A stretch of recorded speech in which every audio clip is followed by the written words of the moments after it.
Bitcoin, las altcoins y todo el mercado de criptomonedas estuvieron claramente bajo presión. Pero no solo las criptomonedas están debilitándose, también los mercados financieros tradicionales se ven actualmente de todo menos estables. Los únicos activos que están subiendo en este momento son los metales preciosos, así como los rendimientos de los bonos del Estado japoneses y estadounidenses. Por mucho que me gustaría deciros ahora que este movimiento a corto plazo no supone ningún problema, lamentablemente no es así. En el video de hoy, por lo tanto, tenemos que hablar claramente sobre cuán grave es realmente la situación actual, qué es lo peor que podría suceder y cuál es mi plan concreto para las próximas semanas. Como podéis ver, hoy tenemos temas extremadamente importantes en la agenda. Así que, por favor, quedaos hasta el final del video, no querréis perderos esto. Y con esto, bienvenidos de nuevo a mi canal. Mi nombre es Natalie. Te traigo contenido cripto actualizado todos los días. Suscríbete a mi canal, activa la campanita y no olvides dejar un like. Entonces diría que empecemos directamente echando un vistazo al gráfico de Bitcoin, porque lo que seguramente todos vosotros ya habréis notado es que desde el anuncio de aranceles de Trump y el hecho de que el mercado vuelve a tener un miedo extremo a una guerra comercial, básicamente hemos caído sin freno hacia abajo, y simplemente parecía que no iba a parar. Ahora mismo, de hecho, estamos viendo un pequeño rebote en el mercado. Pero la gran pregunta ahora ¿es esto simplemente un pequeño rebote o podríamos seguir subiendo? Y si miramos las liquidaciones, podemos ver que en las últimas 24 horas se han eliminado nada menos que 800 millones de dólares en criptomonedas, de los cuales la mayor parte, por supuesto, ha sido en Bitcoin y Ethereum. Y por momentos incluso fue aún más alto. En total se sacó del mercado más de 1.000 millones de dólares. Y hay que decir que en los días anteriores ya habíamos tenido varias liquidaciones. Lo malo es que ya habíamos anticipado una corrección aquí en este canal, incluso antes de que Trump hiciera el anuncio de los aranceles. Pero eso simplemente agravó aún más la situación, debido a toda esta incertidumbre que actualmente está ejerciendo presión sobre el mercado. Y eso de hecho no se refiere solo a las criptomonedas, también los mercados tradicionales, como por ejemplo el S&P 500, cayeron ayer tras la apertura del mercado alrededor de un 2%. Ese ha sido el peor día desde octubre de 2025, aunque ahora mismo, al igual que con Bitcoin, podemos ver cierto rebote. Y esto ocurre precisamente porque volvió a suceder exactamente lo que ya habíamos comentado en el último video, es decir, el llamado taco trade, porque Trump una vez más plantea una exigencia y habla de enormes aranceles, por ejemplo, para evitar una toma militar de Groenlandia. Cuando los mercados empiezan a desplomarse y los rendimientos de los bonos se disparan, de repente él da marcha atrás y dice, como acaba de decir en Davos, que no va a usar la fuerza militar. Y aunque esto por ahora es algo bueno, la caída que hemos visto en los últimos 2 días, por supuesto, ha vuelto a aumentar enormemente la presión de venta sobre Bitcoin y el resto del mercado. Y la cuestión es que no solo hemos visto una venta masiva en Bitcoin y en todo el mercado cripto y en el S&P 500, sino también en el Nasdaq, donde también hemos sido fuertemente vendidos y estamos viendo ahora mismo cómo este discurso de Trump en Davos está provocando un buen impulso alcista en el mercado. Sin embargo, si volvemos ahora al gráfico de Bitcoin, podemos ver que a pesar de que los mercados tradicionales están experimentando cierto rebote y de que tuvimos ese discurso de Trump, eso no ha cambiado en absoluto la estructura de Bitcoin, ya que hemos tenido una ruptura de estructura bajista muy fuerte. Y también hay una razón bastante concreta por la que creo que Bitcoin ha tenido un rendimiento peor de lo que cabría esperar últimamente, pero hablaremos de eso con más detalle en un momento. Porque lo más impresionante de todo esto es que, si lo piensas, ahora mismo estamos cerca de los 90.000 dólares y eso a pesar de que Saylor anunció ayer que en las últimas semanas volvieron a comprar Bitcoin y no fue poca cosa, ya que compraron Bitcoin por un valor de más de 2.000 millones de dólares. Sin embargo, eso no impidió que Bitcoin cayera como un saco hacia abajo. La sensación es que él realmente es el único que está comprando Bitcoin en este momento y manteniendo el precio arriba. Pero por otro lado, para ser sincero, él simplemente está metiendo su dinero en un agujero negro. Y yo diría que tal vez incluso menos personas venderían si el precio ya fuera más bajo de lo que es ahora. Quiero decir, todo este impulso aquí donde tuvimos esa prima en Coinbase probablemente fue simplemente Saylor metiendo de nuevo enormes cantidades de dinero en Bitcoin. Y de verdad les puedo decir que esto ya empieza a ser simplemente frustrante. No es que no haya sido frustrante antes, pero sinceramente ya ni yo mismo tengo ganas. Porque cada ruptura que tenemos en Bitcoin termina siendo solo una falsa ruptura, lo cual tiene todo el sentido del mundo si solo ocurre por Saylor. Bien, entonces volvamos a hablar de Bitcoin, porque en el último video hablamos sobre mi operación con Bitcoin, la cual quería abrir alrededor de los 94.000 dólares y que ahora, en consecuencia, ya he abierto. En cualquier caso, probablemente uno ya puede imaginarse que esta operación no ha salido tan bien, porque al final de poco sirve tener un nivel técnico importante si Donald Trump vuelve a tener uno de esos días en los que decide, con un solo tweet, hacer colapsar todos los mercados de acciones y criptomonedas. Así que en realidad salí casi exactamente donde lo habíamos comentado en el último video, es decir, justo por debajo de los $91,000. Porque ya les había dicho que si eso sucedía, es decir, si todo ese movimiento impulsivo que tuvimos el martes pasado se revertía, entonces era momento de actuar. Como dije, esta vela de aquí, entonces era el momento de salir, y eso fue exactamente lo que hice. Lo cual, si miramos ahora que hemos caído otros $3,000 hacia abajo, definitivamente salvó una buena parte de mi posición.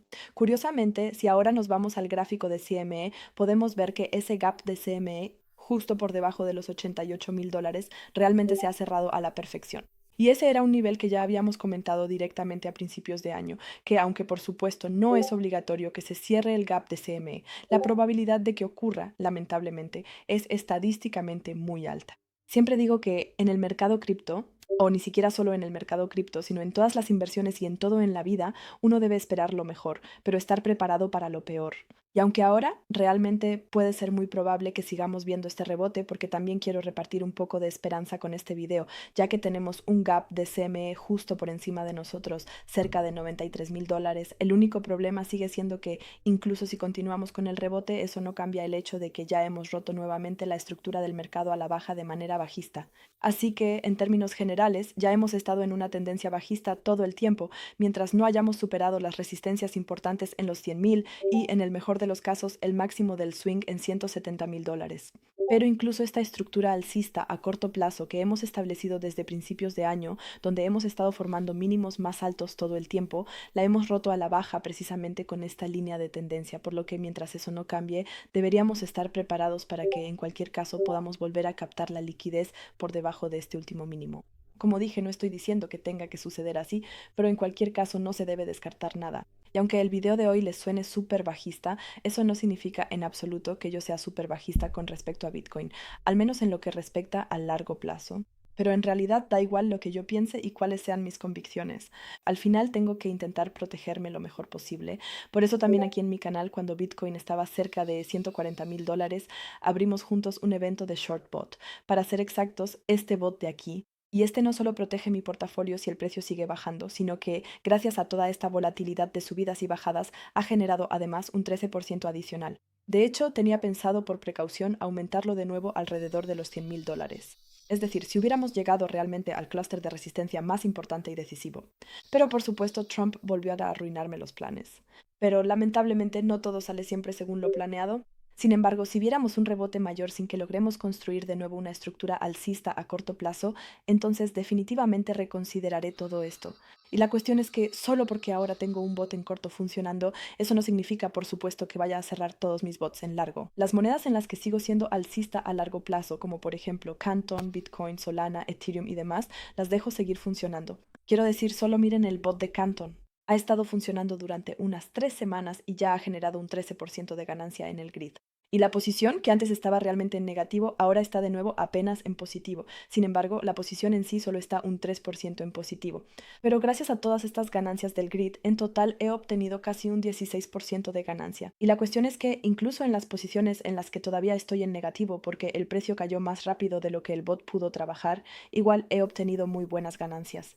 Y cuando el precio vuelva al punto de equilibrio, habré superado al mercado y además obtenido ganancias extra con el bot. Quiero decir, el mejor ejemplo sigue siendo Zcash. Este bot simplemente ha estado trabajando todo el tiempo y ha generado alrededor de un 80% de ganancias por grid. Y eso que hoy realmente hemos llegado a mi precio de entrada, aún así tenía un buen 80% de ganancia. Bien, entonces sigamos adelante porque todo esto no cambia el hecho de que desde el punto de vista técnico y macroeconómico las cosas no se ven muy bien para Bitcoin y el mercado cripto en este momento. Y para eso solo hay que echar un vistazo al mercado de bonos, no solo al mercado de bonos estadounidense, que actualmente está subiendo de manera extrema porque debido a la crisis la gente está perdiendo confianza en el dólar, sino sobre todo también a los mercados de bonos japoneses. Porque lo que definitivamente se puede ver ahora en el gráfico es que la demanda de bonos a 20 años se ha desplomado. Nadie quiere tener bonos a largo plazo, ya sea porque temen no recuperar su dinero o porque temen que en caso de recuperarlo, para entonces ya se haya impreso tanto dinero que ese dinero ya no valga nada. Y el bono a 40 años está ahora incluso en su nivel más alto en toda la historia de Japón. Y ya hemos hablado varias veces de que esto tiene un impacto en el yen carry trade, lo que a su vez afecta a toda la economía mundial. Y como ya lo hemos mencionado tantas veces, no quiero extenderme mucho más sobre este tema ahora, pero muy brevemente para todos aquellos que tal vez no lo hayan escuchado. De hecho, antes se podía pedir dinero prestado en yenes en Japón a tipo de interés cero y, por ejemplo, invertirlo en bonos estadounidenses, donde se obtenía un par de puntos porcentuales de rentabilidad. Y así uno se aseguraba un margen seguro como ganancia que podía aprovechar. O uno invertía el dinero en el mercado de acciones en Estados Unidos, donde también se podía obtener un rendimiento anual promedio bueno. El problema surge solo cuando el dinero ya no está disponible gratuitamente, sino que hay que pagar intereses. Entonces el riesgo aumenta y la rentabilidad disminuye, porque naturalmente el margen se reduce y eso lleva a que muchos tengan que vender sus acciones y bonos. Y además de eso, ahora también se ven cada vez más informes sobre el riesgo que representan los ordenadores cuánticos para Bitcoin. Porque aunque muchos digan, por supuesto, que ese riesgo no será tangible durante años, eso no cambia el hecho de que sigue siendo un riesgo. Y actualmente hay cada vez más informes al respecto, como por ejemplo el de Christopher Wood, el director global de renta variable en Jefferies, quien precisamente debido al riesgo cuántico eliminó por completo todas las asignaciones de Bitcoin de su portafolio e invirtió en oro. Y de hecho, últimamente he escuchado esto cada vez más, que cada vez más asesores de inversión y fondos, precisamente por este riesgo, están reduciendo sus posiciones o ni siquiera las aumentan. Y claro, los bancos y en realidad todo en Internet tienen básicamente el mismo problema, pero en esos casos ya se está trabajando intensamente para resolver precisamente este problema. En la comunidad de desarrolladores de Bitcoin, lamentablemente esto aún no se ha entendido del todo. ¿Cuánta urgencia puede tener todo esto? Porque siempre se dice que cierto avance tecnológico todavía está a X años de distancia. Sin embargo, basta con un avance importante que logre un científico para que de repente este desarrollo se acelere exponencialmente. Y solo por dar un ejemplo, descifrar la estructura de las proteínas se consideraba durante mucho tiempo un problema del siglo, algo que no se podía resolver hasta que de repente se desarrolló un programa de inteligencia artificial llamado AlphaFold. Y en 2018 llegó el primer gran avance cuando el problema aún no estaba resuelto y todavía muchos seguían siendo escépticos, pero en 2020 apareció la nueva versión de AlphaFold y de repente el problema quedó completamente resuelto. Así que también aquí se puede ver, todavía en 2015 se pensaba que pasarían fácilmente otros 50 años antes de que se pudiera resolver el problema. Luego hubo un avance y solo tomó 2 años más. Y actualmente tenemos el mismo problema con Bitcoin.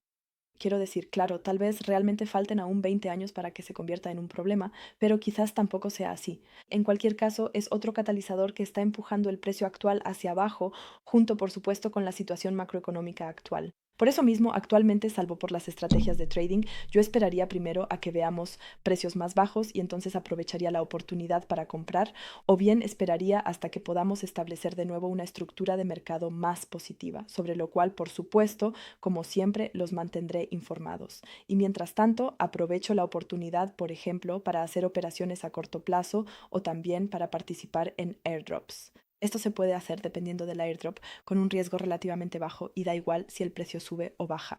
Pero si también están interesados en eso, háganmelo saber en los comentarios y con gusto lo incluiré en uno de mis próximos videos. Y con esto ya hemos llegado al final del video. Espero que te haya gustado, déjame un like y nos vemos la próxima vez.